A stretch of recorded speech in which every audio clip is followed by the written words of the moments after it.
بسم الله الرحمن الرحيم والصلاة والسلام على رسول الله. النهاردة إن شاء الله هنشرح الويب كاش بويزنينج والويب كاش ديسبشن وإيه الفرق بينهم، وهندي مثال على كل بج جاية منهم. زائد إننا هنقرا الرايت أبس سوا، وهنحل كام لاب سوا، حوالي 3 لابات، وهنسيب في آخر الحلقة إن شاء الله أكتر من مصدر عشان تتفرج أو تقرا فيهم، بحيث تفهم وتتعمق في كاش اتاك، الكاش ديسبشن او الكاش بويزن.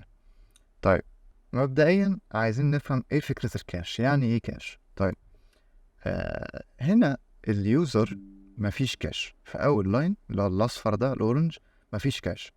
فراح على الويب سايت، طلب الويب سايت، حلو، عمل ريكوست على الويب سايت، الويب سايت رد عليه بالريسبونس، ادي في سهم رايح وسهم راجع. طيب، المواقع والسيرفرات شافوا إن مش من العقلاني نهائي إن كل مرة يدخل يوزر للموقع بتاعهم يروح للموقع ويرجع له بالريسبونس منه تاني. طيب، ما في ملايين اليوزرات، ده كده هيوقع الموقع. طب ايه الحل؟ الحل ان اقول لك هنعمل حاجة اسمها كاش، ومش كل الفايلات هتتكاش، خد بالك، لا، الفايلات اللي بتتكاش ال CSS، الجافا سكريبت، ال PNG او GVG، الانترنت بتاعت السوق. انما PHP مثلا على سبيل المثال ما بتتكاش. حلو. فدلوقتي انت بدل ما تروح تفتح الويب سايت دايركت، لا، بقى في سيرفر في النص، حاجه في سيرفر في النص بينك وبين الويب سايت. بتروح انت للسيرفر ده، بتقول له والله انا عايز الكونتنت بتاع الفايل الفلاني، عندك؟ يقول لك اه عندي. انا مش هبعتك للويب سايت، خد الريسبونس بتاع الفايل الفلاني اهو. تروح تقول له مثلا عايز الكونتنت بتاع الفايل العلاني، يقول لك لا والله ده مش عندي، انا هروح اجيبه لك من الويب سايت. يروح الويب سايت ويرجع لك بيه تاني. طب انا عاوز الكونتنت بتاع فايل الجي اس الفلاني، يقول لك ثانيه، انا عندي مكايش الفايل ده متكايش بالفعل عندي. طيب، هنقوم جايين عاملين ايه؟ هيقوم السيرفر كاش باعت لك الريسبونس بتاع فايل الجافا سكريبت ده. بس يا معلم، دي فكره الكاش. طيب، عرفنا ان مش كل انواع الفايلات بتتكيش. يعني بروفايل دوت بي اتش بي ده مثلا عشان نكيشه هنحتاج نعمل بعده سلاش مثلا تو تيست دوت جافا سكريبت مثلا. ولو ادانا نفس كونتنت البيج، ساعتها يبقى فعلا ممكن يكون موجود او مصاب في ويب كاش ديسبشن، وممكن نليك الداتا او البيرسونال انفورميشن اللي موجوده في البروفايل دوت بي اتش بي. ايه بقى الفرق بين الويب كاش بويزنينج والويب كاش ديسبشن؟ طيب، خليني اشرح. بويزنينج جايه من سم، بويزن يعني سم اصلا. فويب كاش بويزنينج انت بتسمم او بتبوظ محتوى الكاش اللي معمول في الويب. طيب، والديسبشن بتستخدمه عشان تليك بيرسونال داتا او PII. طيب، جميل قوي. هتبويزن السيرفر او هتبويزن الكاش بتاعك ازاي؟ عن طريق مثلا XSS، denial of service. حلو الكلام. اي حاجة تانية ممكن تسمم بيها المحتوى. طب ايه السم في ال XSS؟ انا دلوقتي كفارس معايا XSS stored، وبتدخل جوه الاكونت عشان تتعمل، والله ما فيش مكان اقدر اخلي الفيكتيم يحط ده عنده غير بارادته، فهي حاليا سيلف ستورد. طيب، ازاي اخليها ستورد عند الكل؟ بقوم جاي والله عامل اختباراتي اللذيذة، وشايف لو في امكانية انه يعمل كاش، وبقوم جاي مكيش ال XSS payload بتاعي في مسار معين، مش في الموقع كله. ليه؟ عشان مش كل ما حد يدخل ابويزن الكونتنت بتاعه ويجي لي الكوكيز بتاعته وهتيك اوفر اكونت. انا مش عايز ده، انا عايز تيك اوفر اكونت فيكتيم واحد تارجتد. حلو. فبكيش الاكس اس اس بيلود بتاعي في مكان معين او ببارامتر معين او بصفحه باسم معين، وبعدين بمجرد ما الفيكتيم بيفتح اللينك ده بيران عنده الجافا سكريبت كود اللي انا عامل له انجكت. طيب، والديسبشن، الديسبشن بقى نفس الفكرة، ولكن بتستخدمها عشان تليك بيرسونال انفورميشن. دلوقتي انت مثلا في صفحة عندك اسمها API session info مثلا، API/session/info. اما بتفتح المسار ده بيكون عندك الكونتنت بتاعك موجود اوريدي، النيم والاي بي اي كي والاكسس توكن وي في هيئة جيسون.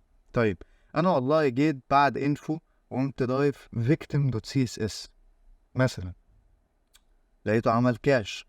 معنى كده اني لو خدت في المتصفح الخفي او في البرايفت ويندو وفتحت اللينك اللي هو API session info victim.css هيعرض لي البيانات اللي انا مكيشها، وهنشوف المثال ده في البج اللي ناجلي جابها في OpenAI بتاع شات جي بي تي. طيب خليني اديكم مثال على الويب كاش بويزنينج. ده الحاج بونبون غني عن التعريف. اوكي، ده البارت 3 كان عامل ربنا يزيدك يا عم. ماشي، فهنا هو بيقول لك انا عملت ريكوست موجود في x forwarded scheme HTTP، ولاحظ بالفعل ان الريسبونس عمل موف 302 موف من ال HTTP، والCF cache status hit يعني اتكيش بالفعل.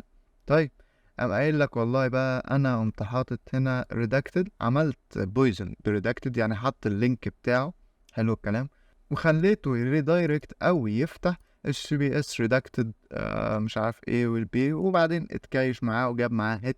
فهو كده يقدر يتحكم مثلا في جي اس فايل معين، في حاجة معينة يقدر يعمل منها XFS easily. حلو الكلام، جميل الكلام. ده بالنسبة لمثال بسيط على البويزنينج. طيب الديسبشن هوريكم هنا ثغرة ناجلي كان جايبها في OpenAI. بص يا معلم، هو هنا لما بيفتح API auth session victim.css، بص الكلام بيعرض له كمان، يعني ايه هقول لك، بالظبط كده، بيعرض له الاكسس توكن بتاعه والايميل بتاعه والاي دي والايمج بتاعته وكل حاجه. فهو هنا راح للانكوجنيتو ويندو المتصفح الخفي وفتح اللينك عادي جدا، وقام كاتب والله API auth session وقام باع. مفيش كونتنت. حلو لحد هنا، مفيش كونتنت ما تكايش هنا عشان تعرض محتوى الصفحه دي لازم يكون الكوكيز بتاعتك معمول لها اوريدي ست. حلو الكلام، فمفيش كوكيز معمول لها ست في البراوزر، فمش هيعرض لك اي بيانات، مفيش اكونت مفتوح. ولكنه بعد ما يزود attacker.css كذلك مفيش حاجه، لان بيعرض نفس الكونتنت ومفيش كونتنت متسيف هنا. حلو الكلام، جميل الكلام. قال لك بقى victim.css فتح له الكونتنت اللي هو عامل له كاش من ورا، حلو، من اللي هو الصفحه الاساسيه المتصفح بتاعه، ومليك فيه البيانات بتاعته كلها بما فيها الاكسس توكن فول اكونت تيك اوفر. حلو. طيب هو هيستفيد ايه لما يعمل كده، او هيعمل ده ازاي؟ خلينا في هيعمل ده ازاي، لان ده سؤال حلو حبتين. طيب هيقوم جاي والله يا معلم باعت لينك للفيكتيم، الفيكتيم المحترم. اللينك ده عبارة عن جافا سكريبت فايل بيفتح مثلا API auth session victim.css ده 20 مرة. هو من التستنج بتاعه بيشوف او بيكتشف الفايلات بتتكاش بعد قد ايه، وبيخلي الفايل الجافا سكريبت ده يقعد يعمل الريكوست في البراوزر عنده بحيث يكايش له الكونتنت هنا. حلو الكلام. فبمجرد ما الفيكتيم يفتح لينك الفايل بتاع الجافا سكريبت اللي بيقعد يلوف في الريكوستات، يعمل عدد معين من الريكوستات، بيكيش الكونتنت بتاعه جوه اللينك ده. يقوم بقى الاتاكر فاتح من برايفت ويندو او انكوجنيتو ويندو، ويقوم فاتح اللينك ده، فبيظهر له الكونتنت الكاشد بتاع الفيكتيم. بس ده ازاي هيأتاك. جميل قوي. في هنا كام رايت اب انا كنت مسيبهم. قال لك chaining cache poisoning to stored XSS. حلو الكلام، جميل الكلام، كان بودي اعمل لك لايك. طيب هنا مش عارف ايه ايون قلت رايت خلصان. بيقول لك هنا انه لقى ان في هيدر اسمه ستايل، الكونتنت بتاعه بيجيت ريفلكت في الريسبونس بودي عن طريق او داخل داتا ستايل وبتاع. المهم انه قدر يعمل انجكت الاكس اس اس بيلود، وفوق على الشمال في الريكوست عمل علامة استفهام كيو ادمن اند حط راندوم بارامتر ايكوال 1. ليه؟ عشان ما يبويزنش اللينك بتاع الموقع كله، عشان مش كل واحد يدخل يلاقي اكس اس اس، مش كل واحد يدخل يلاقي اكس اس اس، مش طبيعي. حلو الكلام، جميل الكلام. فاللي هيفتح بقى اللينك المعين ده اللي هو هيبعته لحد او لشخص ما، هيقوم جاي مرفلكت عنده الاكس اس اس. انما عشان مش كل ما حد يفتح عمال على بطال عايز على لايس يقوم جاي مران عنده الاكس اس اس. طيب الرايت اب التانية مشكورا الراجل هنا ياسين، هنا مشكورا الراجل بيشرح لنا فكرة الكاشنج، اوكي، وبيعرفنا بالفولنربيلتي. طيب الراجل هنا لما عمل جيت ريكوست على redacted page 1 فجاله الاكس كاش ميس فروم كلاود فلير عادي جدا، ما عندناش اي مشاكل. طيب عمل بقى ريكوست جيت برضو redacted page 2، يعني هو غير 1 دي ل 2، فعرض له almost the same response، يعني تقريبا برضو غير فعرض له الريسبونس، ولاحظ ان الكاش عمل هيت بس يا معلم. حلو قوي الكلام ده. وبعدين قام بعت اكس فورورد هوست واكس هوست وعمل انجكشن لايفن.com جوه اللينك بتاعه، وقال لك ان هي ظهرت بالفعل في السورس بريدايركشن هنا هايبر لينك ريفرنس. حلو. يقول لك انه حاول يعمل اكس اس اس ولكن انها كانت فلتر. نايس تراي. رايت اب لزوزة بصراحة. تالت رايت اب معانا sensitive information disclosure. طيب هنا الراجل بيشرح لنا الكاشنج والدنيا دي وحاطط لنا بروف كونسبت جامد. طيب هو هنا موقع انتويت. اوكي، دخل على البروفايل. حلو الكلام. وقام my subscriptions. حلو اوي. خد بالك انه على user subscription. هو هيروح يحاول يفتح ده. الطبيعي النورمال بيهيفير دلوقتي انه يحوله على اللوجن بيج. ليه؟ لان مفيش سيشن مفتوح هنا اوريدي. اوكي بالظبط ده اللي حصل. جميل اوي الكلام ده. اوكي هيعمل ايه؟ هتعمل ايه يا مجنون؟ ما تقولش test.css وفتح له نفس الكونتنت تقريبا. طبعا هيكون مليك بيرسونال داتا في البيج سورس. هياخد بقى test.css عمل له كاش من اول مره. ابعت. فتح معاه، عرض له نفس الكونتنت المتكيش. دي فكرة الديسبشن اللي كنت بكلمكم عليها. طبعا البيج دي لو في بقى فواتير، لو في نوتيفيكيشنز، لو في طبعا برايفسي فيوليشن للفيكتيم، فده ضد الدنيا والكوكب يعني. حلو الكلام. جميل اوي الكلام.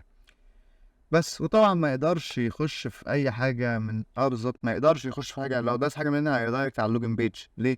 لان دول مش متكيشين. حلو. فبمجرد ما يفتحهم مش هيلاقي سيشن، فهيرجعوا للوجن بيج زي ما حصل من شويه، واوريدي رجعوا على اللوجن بيج. طيب اخر رايت اب معانا، بعدها هنبدا نحل لابات للحاج بوم بوم. برضو الراجل اللهم صل على النبي نازل دعس في الكاش اتاكس. حلو ما شاء الله. عندك a nice way to hide XSS. جميل اوي الكلام ده. الراجل المحترم لاحظ ان في value من الكوكيز بيتعمل لها reflection والله جوه البيج سورس.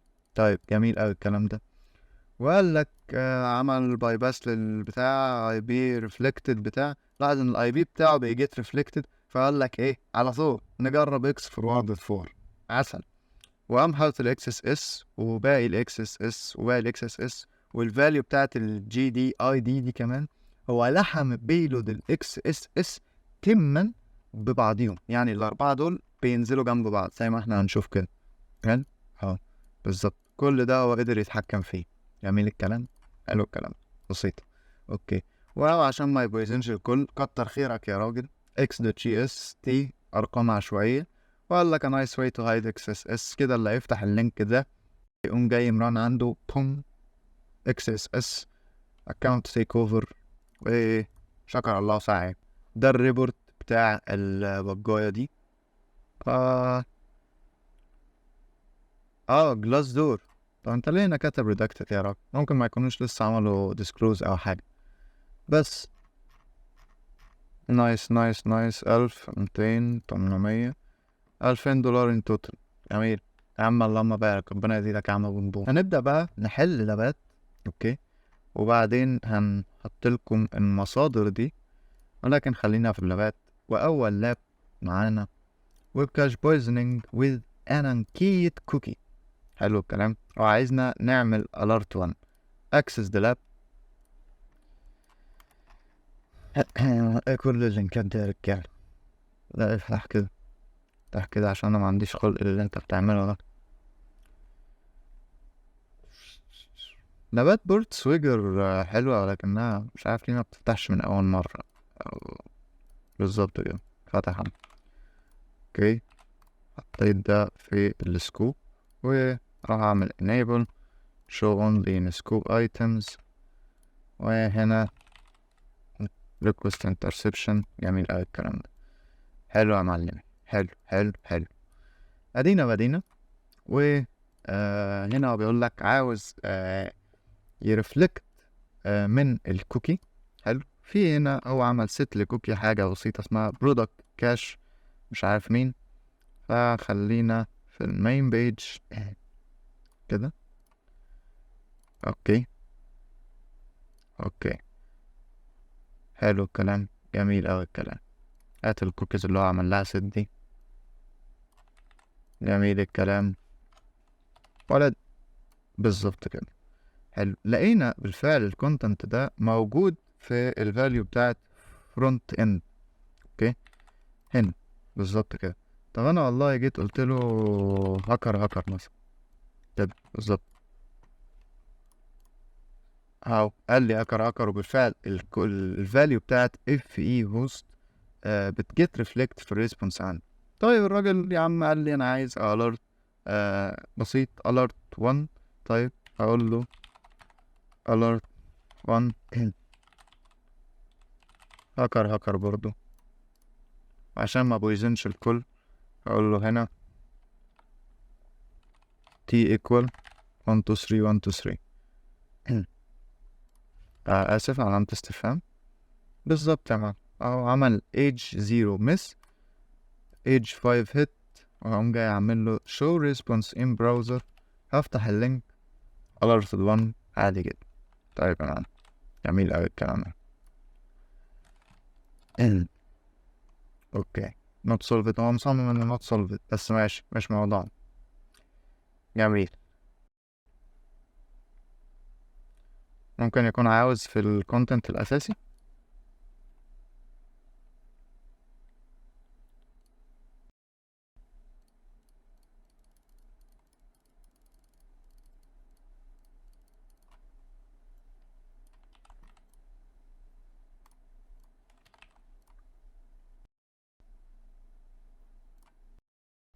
بالظبط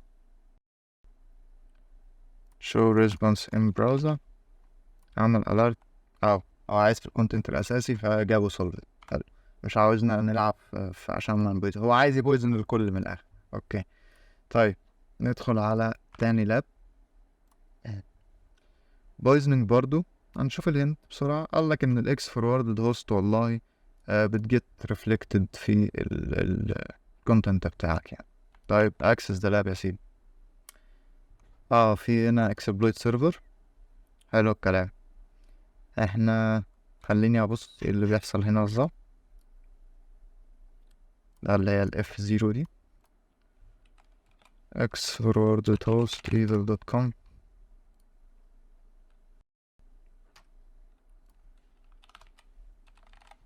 t equal 1 2 3 evil.com وبعدها مسار جي اس فايل. طيب يا معلم، احنا ممكن نحل اللاب ده بطريقتين.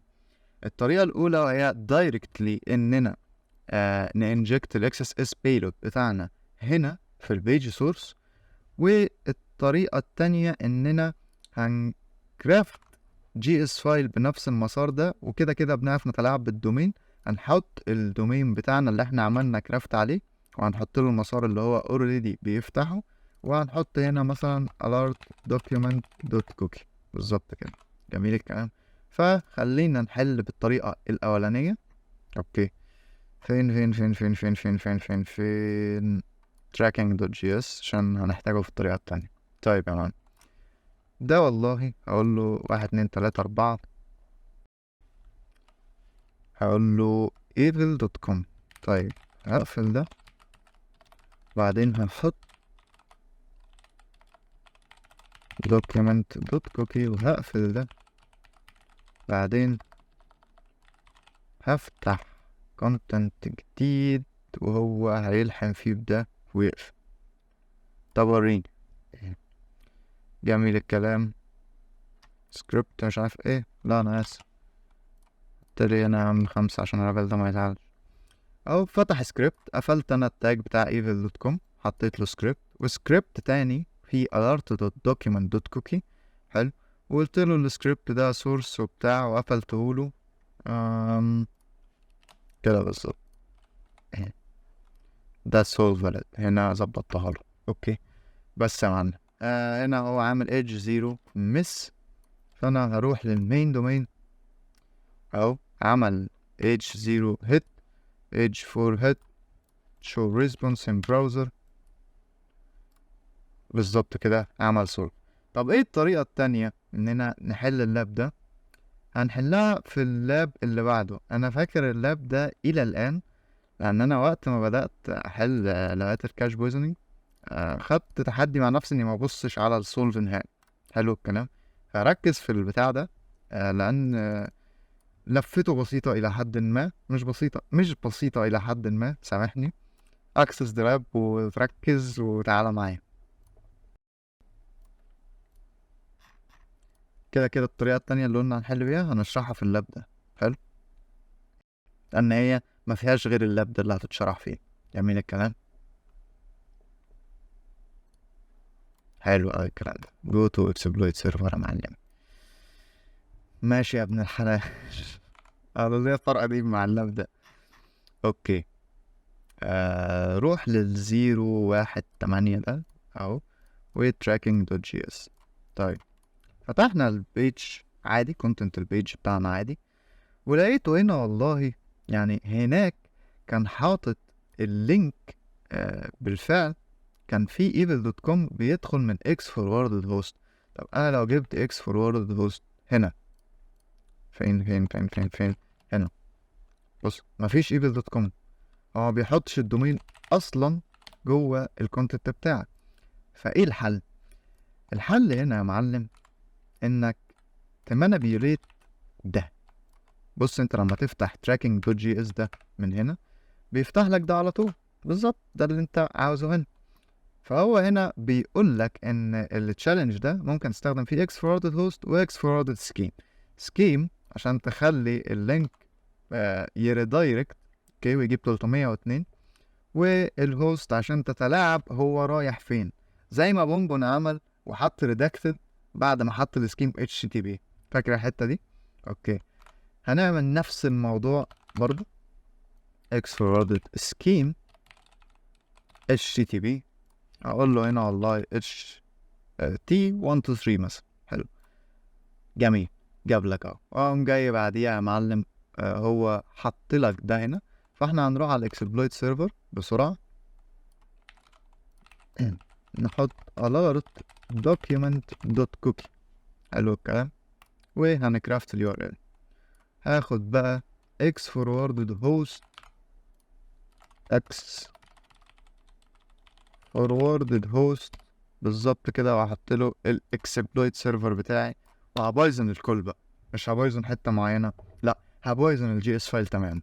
اوكي بعت.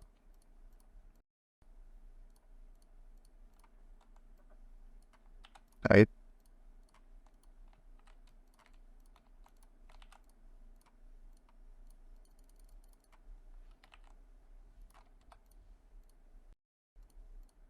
يلا كاش يلا.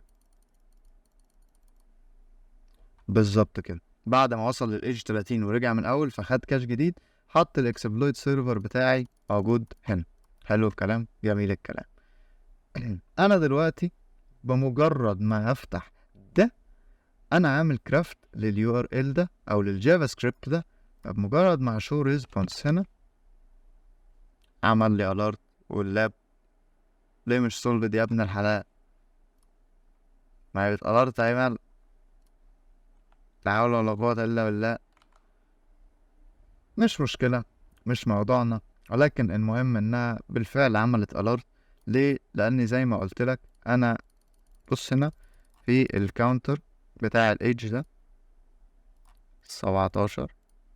المفترض انت بتفضل معاه لحد 30. اوكي. وبعدين هو بياخد منك كاش جديد. يعني احنا لو فتحنا الويب سايت بتاعنا كده مفيش اي حاجة هتحصل. ليه؟ لان انا متكيش ده. طيب عد 2 3. هو للأسف عاد من الأول. خلينا معاه. أنا وراه. أنا وراك يا ريس، معاك بقلبي يعيش. ها. كيش يا ابني. كيش يا حمص. حمص. عمل كاش للاكسبلويت سيرفر بمجرد ما هنريفرش. بص عمل سولفد لوحده. اوكي اهو ريفرش. قضي الامر يا شعبان. قضي الأمر يا شعبان. بس يا معلم، دول كانوا ال3 لابات اللي أنا جايبهم عشان نحلهم من بورت سويجر، ربنا يكرمهم. اوكي، ده بقى شوية كونتنت هنا تو واتش وهنا تو ريد، حاجات تتفرج عليها وحاجات تقراها. خلينا باللي تقراها الأول.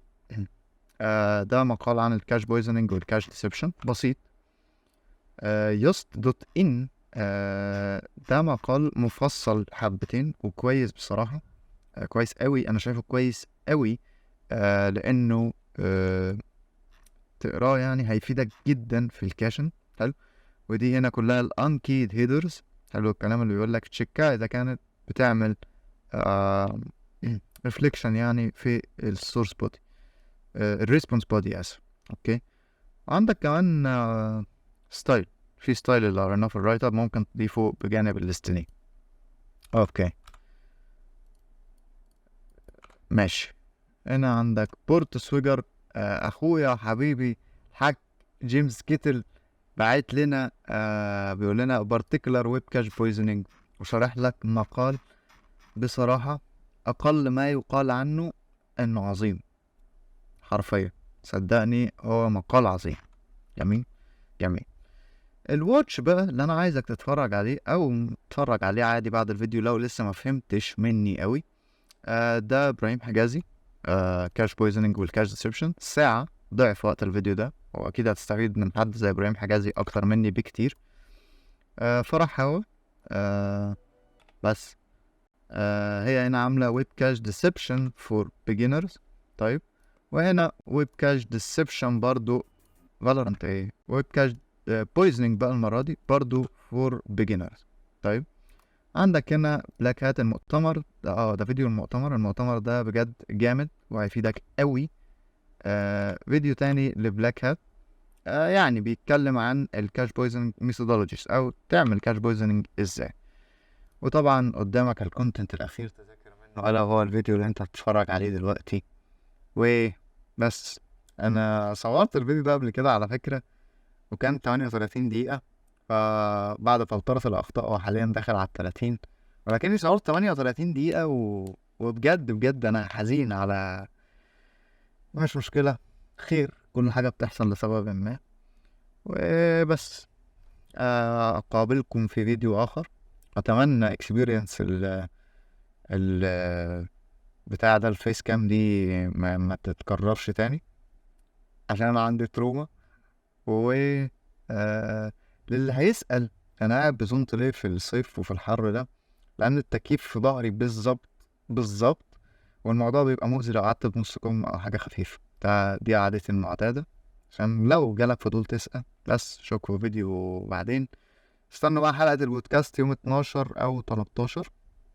واستودعكم الله، والسلام عليكم ورحمة الله وبركاته.